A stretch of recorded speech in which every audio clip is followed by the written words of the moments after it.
E agora vamos falar sobre o especial da coluna do Guilherme Amado, que fala que a farmacêutica de opioides está repetindo no Brasil a mesma tática que matou milhares de pessoas nos Estados Unidos. Bruna Lima, uma das repórteres da coluna, está aqui comigo. E a gente vai falar sobre como foi o processo de investigação dessa matéria que expõe o impacto do uso indiscriminado de opioides no Brasil, replicando uma crise já vivida nos Estados Unidos. Nós temos um teaser especial sobre essa matéria. Vamos assistir. Você sabe o que é a crise dos opioides nos Estados Unidos? Você acha que isso pode acontecer no Brasil? Eu sou a Bruna Lima, fica aqui comigo nesse vídeo que eu te conto como eu e o colunista Guilherme Amado descobrimos que sim, há o risco de a crise dos opioides também acontecer aqui. A crise dos opioides nos Estados Unidos começou na década de 1990, encabeçada pelo medicamento Oxycontin, produzido e comercializado pela Purdue Pharma, da família Sackler. A questionada aprovação na Agência Sanitária Americana, a FDA, e o marketing intensivo da farmacêutica ajudaram a impulsionar o medicamento por todo o território americano.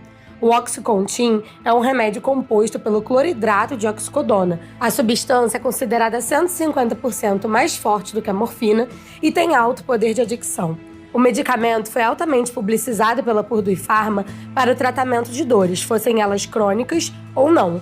No início dos anos 2000, os jornais americanos começaram a noticiar os primeiros casos do uso abusivo do Oxycontin, como a diminuição de horas entre doses, a inalação do medicamento em pó, relatos de abstinência e de mortes por overdose. O Centro de Controle e Prevenção de Doenças americano, o CDC, estima que mais de 500 mil pessoas morreram pelo uso abusivo de opioides desde 1999 no país. A Purdue Pharma se declarou culpada pela crise dos opioides em 2007 e em 2020 e responde até hoje na Suprema Corte Americana pelo crime. Mesmo declarando falência em 2019, a empresa se expandiu para diversos países. E é essa a história que a série de reportagens Mundo da Dor, produto de uma colaboração de 11 veículos ao redor do mundo, conta. Aqui no Brasil, nós revelamos na coluna Guilherme Amado, no Metrópolis, que a Mundipharma, empresa da família Sackler, que é conhecida mundialmente por distribuir os remédios da Purdue Pharma, continua repetindo os mesmos mitos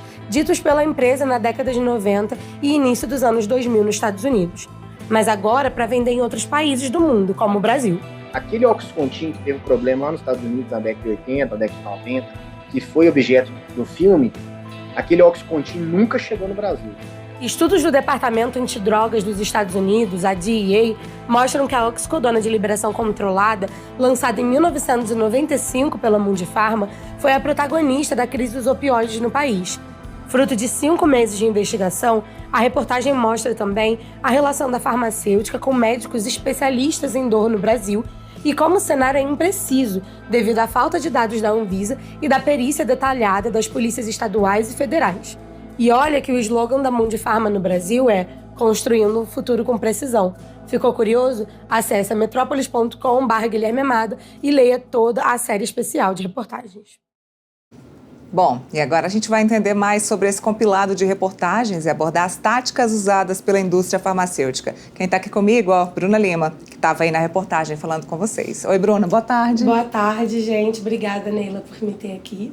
Bom, conta pra gente, então, primeiro, de onde surgiu a ideia de criar essa reportagem, como é que foi essa parceria de 11 veículos e como é que começou, então, a entrada do Metrópolis nessa investigação, digamos assim?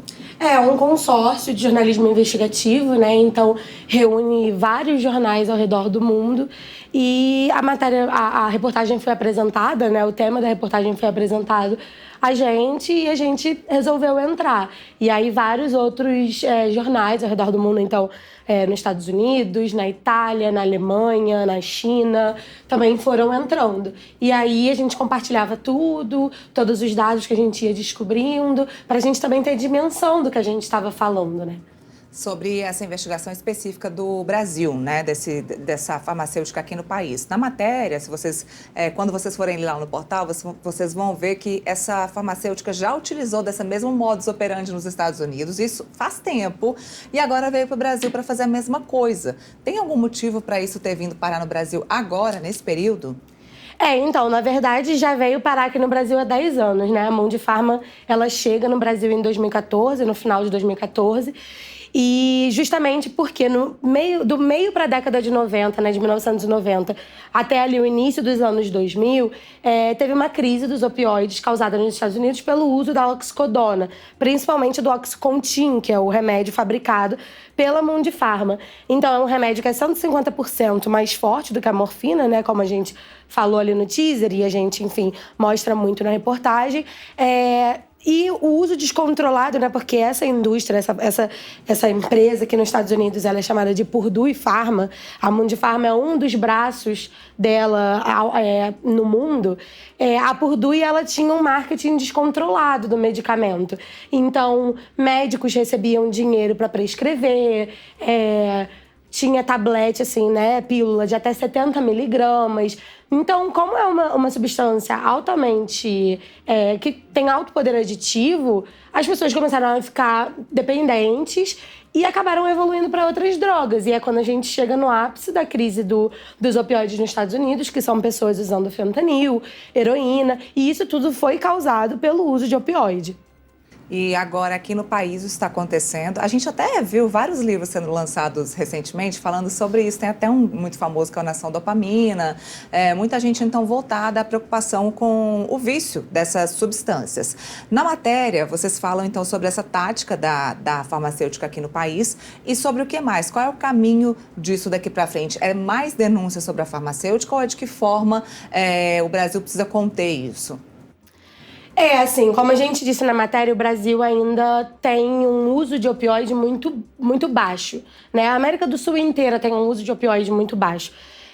Então, assim, todas as pessoas que a gente conversou para essa investigação, todas as autoridades sanitárias,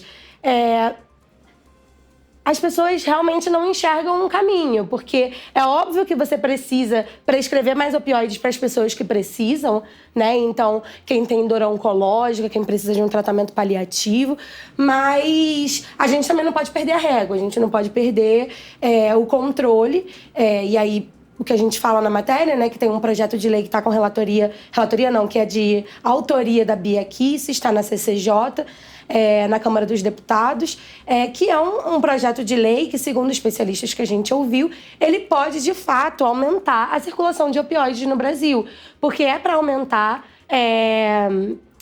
o acesso ao tratamento com o uso de opioides para dores crônicas, não necessariamente dores oncológicas ou cuidado paliativo. Então, isso é uma preocupação.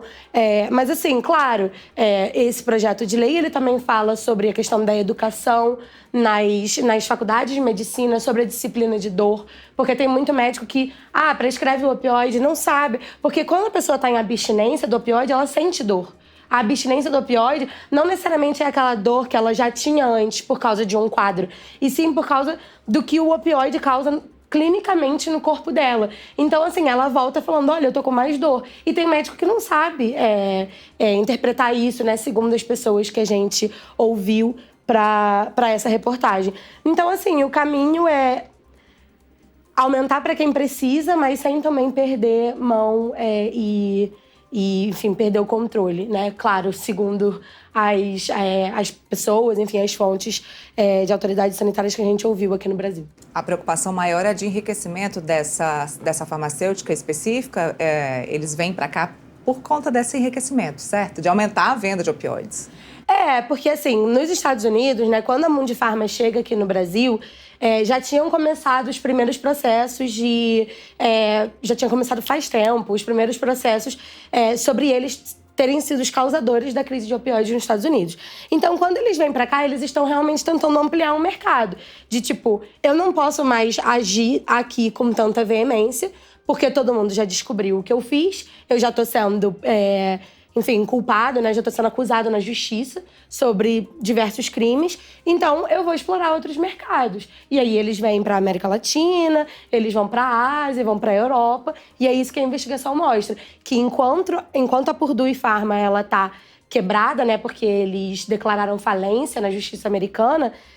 Então, enquanto eles estão quebrados nos Estados Unidos, ao redor do mundo, eles estão fazendo milhões com as empresas que fazem parte do conglomerado ali, né? E a gente não vai contar mais não, viu? Quem quiser saber, acessa lá o portal metrópolis.com. É matéria de capa, tá? Enorme e tá linda a matéria com vários destaques. Acessa lá, eu tenho certeza que vocês vão adorar. Obrigada, Bruna. Obrigada a vocês.